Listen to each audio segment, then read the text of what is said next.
Tá contigo, Tafarel. André.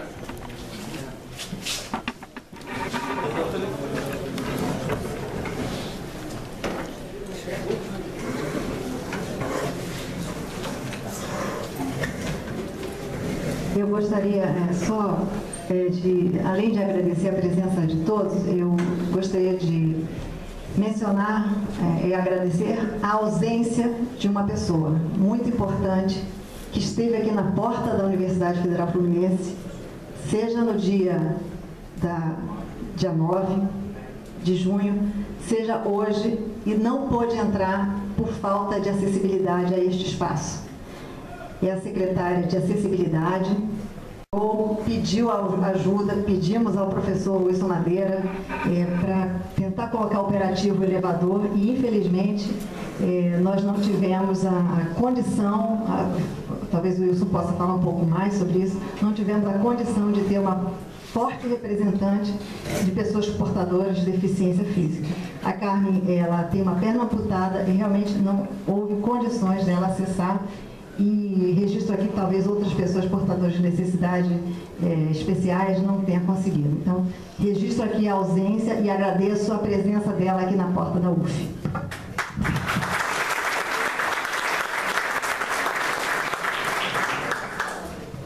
Só complementando, o próprio pró-reitor, a gente entrou em contato mais cedo em razão da pane elétrica no elevador, mandou a equipe para cá, mas essa equipe que estava aqui até pouco antes de começar não conseguiu dar um resultado satisfatório. Peço desculpas em nome da universidade.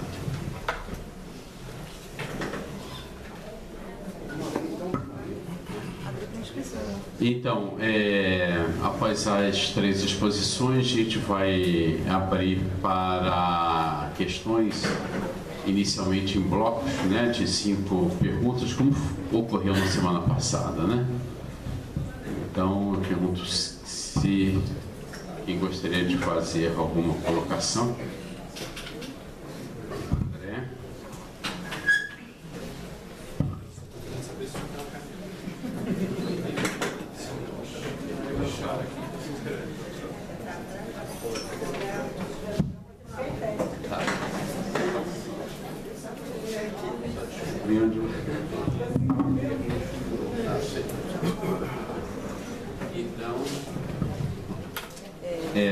A Valma.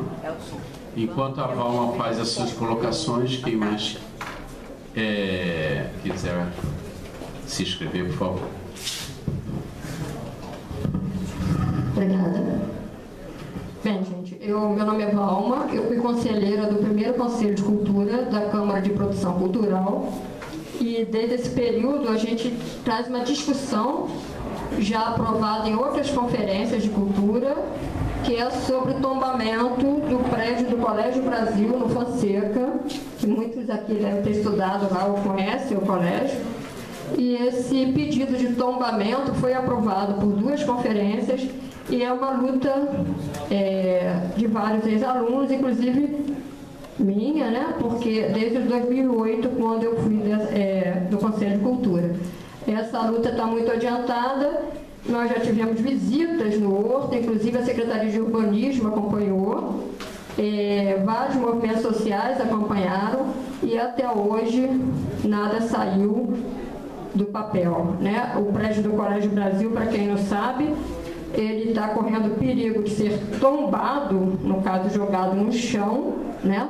Que é o prédio central do colégio, onde lá também nós temos embaixo, é um prédio histórico mesmo, embaixo tinha uma senzala, né? Muitos não conheciam, quando nós levantamos essa discussão foram conhecer o colégio, e tem uma discussão porque ele está dentro da área de um prédio que foi comprado na área do colégio, mas sobrou só aquele prédio central. E nós estamos assim, há longo tempo, buscando esse tombamento para fins culturais, um centro cultural que foi aprovado na conferência. Temos inclusive reunião na Câmara de Patrimônio, na Câmara dos Vereadores, na Comissão de Patrimônio e Cultura, e efetivamente nada saiu do papel desde 2008. Então, de novo, vou clamar um olhar para a Zona Norte, porque, além do Horto, nada tem sido feito lá. Eu conheço bem a história do Fonseca, eu nasci lá em 1961, meu pai morou 50 e poucos anos lá, eu morei 30 anos, e depois morei 20 anos fora do Fonseca e moro 2 anos lá.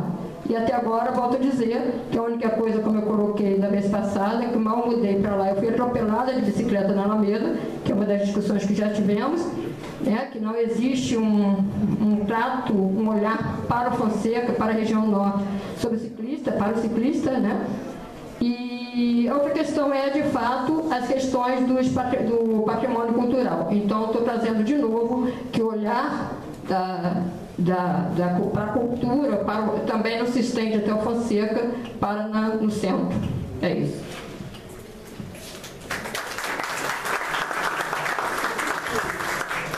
Obrigado, Palma. Obrigado. O próximo inscrito é o André.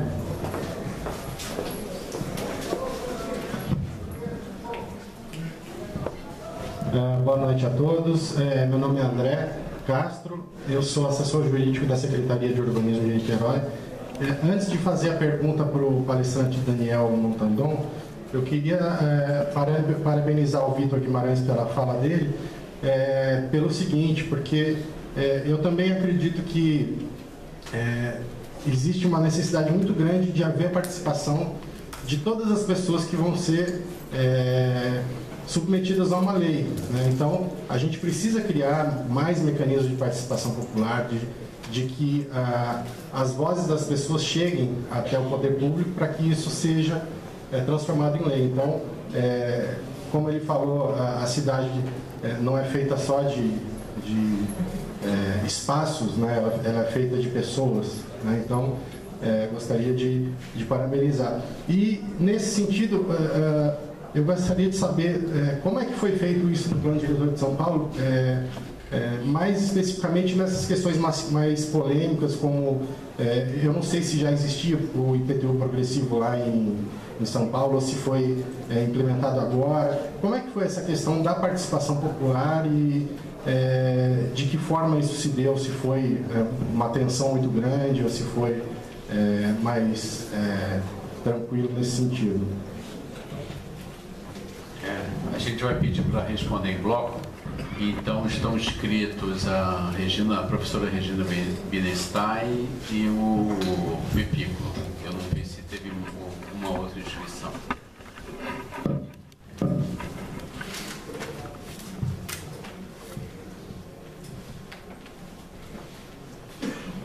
Bom, boa noite a todos e todas. Eu sou Regina Bienstein, eu sou professora da Universidade Federal Fluminense, sou coordenadora do Núcleo de Estudos e Projetos Habitacionais e Urbanos, também faço parte da comissão que está organizando essa conferência. Primeiro, eu queria parabenizar as contribuições, o Daniel, né, o Vitor, a Verena pela prestação de contas. E eu queria, bom, antes de mais nada, de novo, concordando com o Vitor, fora Temer. A gente não pode deixar de registrar isso a cada momento que a gente está num coletivo. Daniel, acho que foi muito importante a tua participação. A gente tem acompanhado de perto, sempre que possível, acompanhou a construção do Plano Diretor de São Paulo, num processo que a gente considera muito importante, muito participativo, quer dizer, a gente acompanhou de perto, inclusive pelas novidades que trouxe e que você hoje mostrou. A gente tem tentado fazer o mesmo em Niterói sem muito sucesso. A gente teve um plano urbanístico de Pendotiba, em que a gente não conseguiu marcar nenhuma ex-vazias. E Pendotiba ainda é uma das áreas que você tem áreas vazias em Niterói. A gente também não tem conseguido marcar locais onde a gente possa aplicar os instrumentos que vão democratizar o acesso ao solo urbano, como o parcelamento compulsório, ocupação compulsória, utilização e o IPTU progressivo. Apesar de estar no nosso plano diretor desde 2004, eles não foram demarcados, como você disse, é necessário entregar notificar os proprietários. A gente não tem conseguido fazer isso aqui. Depois a gente também não tem conseguido, nós temos toda a nossa outorga onerosa, até pouco tempo atrás, era toda direcionada para o nosso fundo de habitação, que aqui não tem nem comparação com os valores que vocês conseguiam antes da lei de zoneamento e que agora vocês esperam aumentar.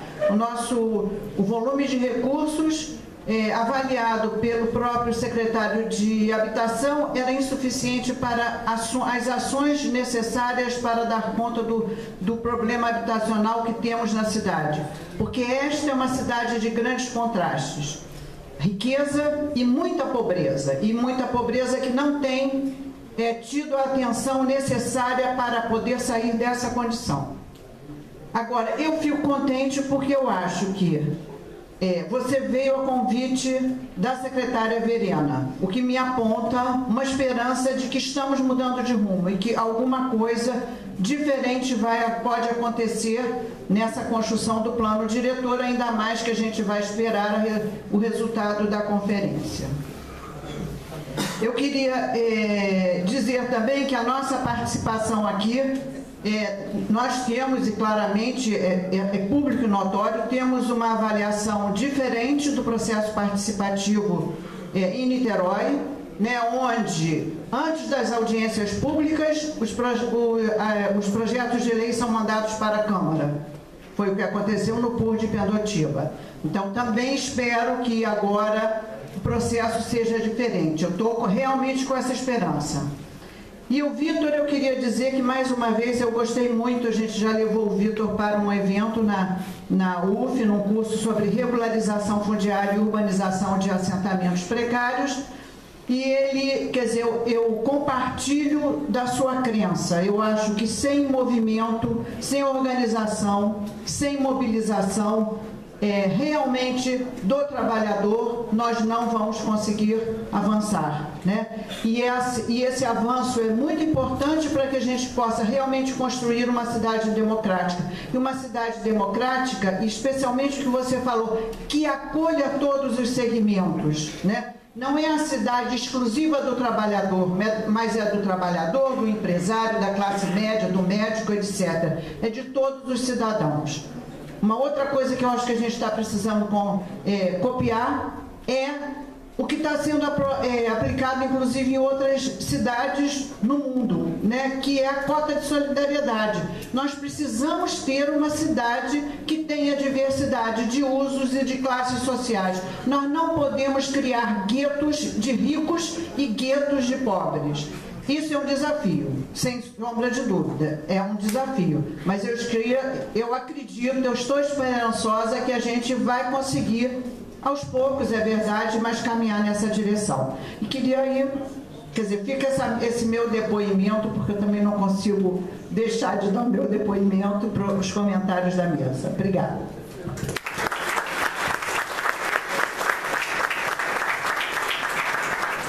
Chamando então o Anderson Pipico.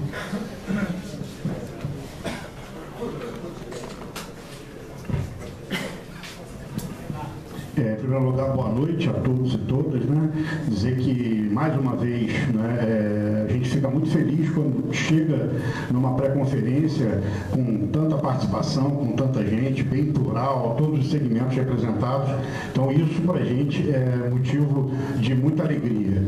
Eu queria primeiro, assim, concordar com a Regina em relação ao Vitor, né, que é uma pessoa que eu tive o prazer de conhecer e ter, durante um tempo que eu estava no governo, uma certa proximidade, até para tentar desdobrar e encaminhar as coisas, e eu espero que as pessoas que continuaram lá dê prosseguimento ao trabalho que a gente veio fazendo, dizer que é isso mesmo. Eu acho que não existe forma de encontrar um resultado se não for na mobilização, se não for na luta. Agora, mobilização e luta, Vitor, como vocês fazem, com consequência. né, com um projeto, com coisas concretas, com um produto concreto, porque senão fica mobilizar no abstrato, mobilizar sem ter alguma coisa concreta para entregar para a sociedade, eu acho que fica meio sem sentido. Então, por isso que eu acho que a luta de vocês é uma luta importante que deve ser mantida. Mais uma vez, dialogar sobre a questão da Zona Norte que a companheira aqui colocou. Hoje, o governo municipal na Zona Norte não fez nesses últimos 3 anos e meio só o Horto, não. Além do Horto, que eu acho que é uma unanimidade para quem vai, para quem participa, para quem está lá, por exemplo, o Hospital Getulinho, que vai ser inaugurado agora, também é na Zona Norte. É um compromisso de campanha do prefeito, né, que era, naquele momento, reabrir a emergência pediátrica do Getulinho e, diferente de só reabrir, nós estamos entregando um hospital novo, né, para a população.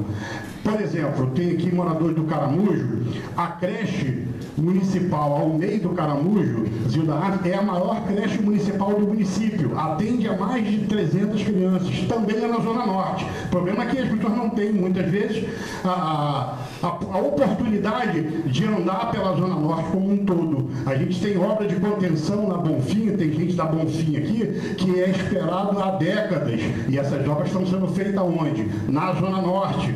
A gente tem obra de construção de sede de associação de moradores, de campo de área de lazer para a comunidade, na Coreia, também é Zona Norte. Nós temos obras hoje de infraestrutura dentro da Bernardino, que também é Zona Norte. Então, quando a gente fala em nome ou sobre uma determinada região, a gente tem que conhecer a região primeiro e conhecer as intervenções que estão sendo feitas nessas regiões, para depois a gente dizer que só tem uma coisa ou só tem outra. Então, acho que isso é um exercício que a gente precisa fazer para, de fato, dizer o que está sendo feito na cidade. Então, eu acho que a gente tem que ter essa visão e esse cuidado. Então, a minha participação é um pouco em relação a isso, saudar a Verena, professor Wilson, que é uma pessoa que eu também tive a oportunidade de participar em outras gestões de concurso, de conferências da cidade, acho que desde a primeira conferência da cidade, né, professor?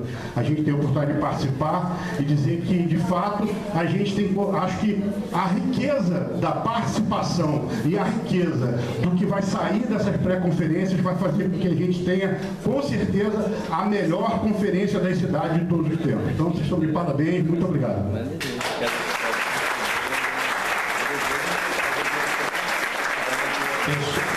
Fechando o primeiro bloco, o vereador Henrique. Já tem o Barandier escrito para iniciar o próximo. Pedro.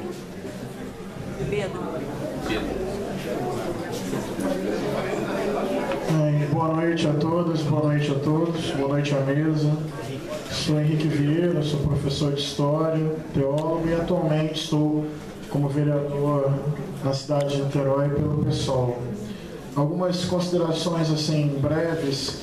Primeiro eu queria perguntar especialmente à secretária como está na política de urbanismo da cidade a definição de vazios urbanos e de áreas públicas, porque me parece que esse detalhamento pode ser extremamente útil para a gente ter uma política de habitação social, ou seja, delimitar e publicizar os vazios urbanos e áreas públicas que podem servir efetivamente a uma política de habitação social em Niterói, inclusive na área central da cidade. Além disso, sobre a operação urbana consorciada, nossa posição firme, fraterna, sempre foi contrária a essa lógica por nós entendermos que ela gera uma gentrificação e uma expulsão gradativa das camadas populares da área central. Isso não é apenas uma opinião nossa, isso estava escrito literalmente no estudo de impacto de vizinhança que veio como anexo ao projeto de lei à Câmara Municipal. E recentemente houve uma mudança na política da Prefeitura, que é deixar de arrecadar recursos por CEPAC, que seria por meio do mercado imobiliário, e arrecadar por meio da outorga onerosa, tendo como justificativa a atual crise econômica do nosso país. Eu tenho divergências quanto a isso e queria perguntar se isso não desvia os objetivos históricos da outorga onerosa, ainda mais porque, pela própria lógica da operação urbana consorciada, aquilo que vai ser arrecadado pela outorga onerosa só pode ser investido na área de abrangência da OOC, pelo menos esse é o entendimento que a gente tem.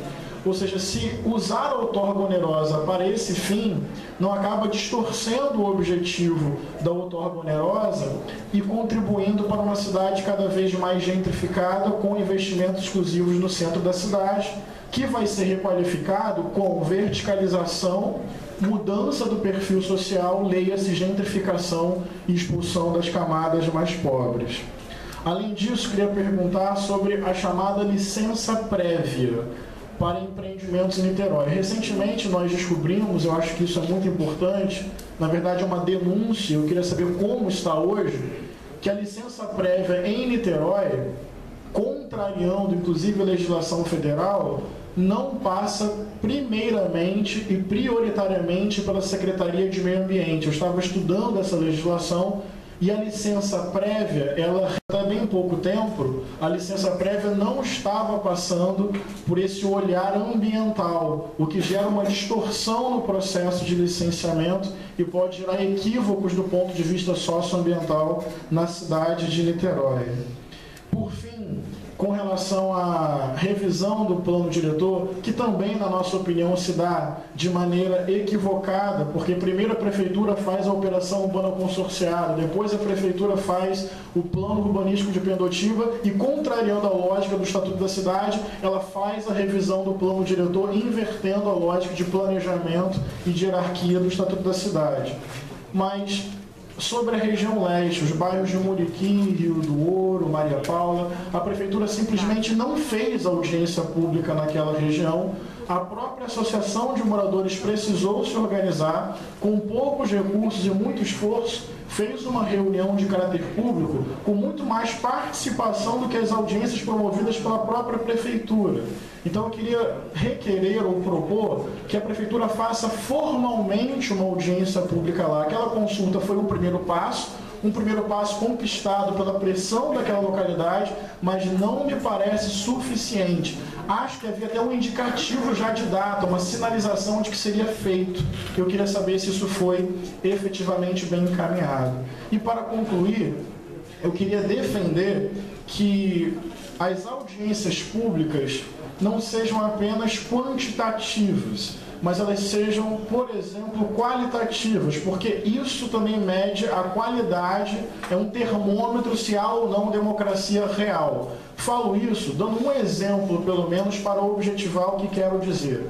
Praticamente todas as audiências públicas que aconteceram no PUR de Pendotiba, quase que unanimemente a população se colocou contrária a várias ideias propostas pela prefeitura. No que isso alterou o projeto de lei? Em absolutamente nada.